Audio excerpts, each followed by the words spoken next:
बाहेर ना भरपूर थंडी पडली. त्या थंडीत काय करायचं, त्यासाठी 1 वाटी गव्हाचं पीठ, 1 वाटी मैदा घेतला, थोडंसं मीठ घातलं, 1 चमचा साजूक तूप घातलं.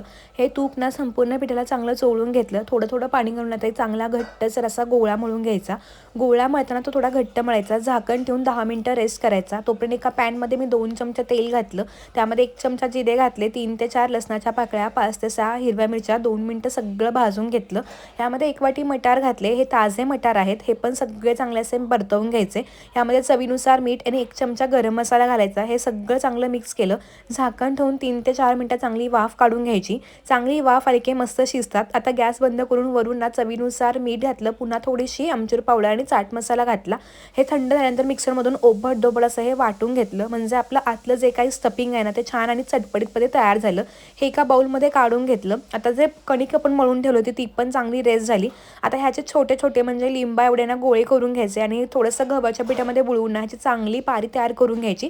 ज्या पद्धतीने आपण मोदकाला करतो ना, तर अगदी त्या पद्धतीने करायची. आता 1 ते 2 चमचा आपण किंवा आपल्या आवडीनुसार आपण हे स्टफिंग भरून घ्यायचं. थोडं आतमध्ये प्रेस करून ना गोळा चांगला बघा सील करून घ्यायचा.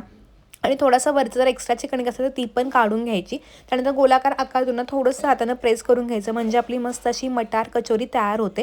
त्या सगळ्या कचोऱ्या आपण मी अगदी अशाच पद्धतीने बनवून घेतल्या. तुम्ही किटी पार्टी असू दे किंवा हळदी कुंकू असू दे, काहीतरी बनवायचं असेल तर घरच्या घरी तर तुम्ही नक्की हा बेत करू शकता. आणि सध्या मटार भरपूर आले तर तुम्ही एकदा नक्की बनवून बघा.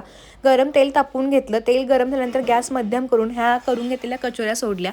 आता गॅस मध्यम ठेवून छान साधारणपणे 5 ते 6 मिनिटं ह्या सगळ्या कचोऱ्या बघा एकसारख्या रंगावरती छान अशा फ्राय करून घेतल्या.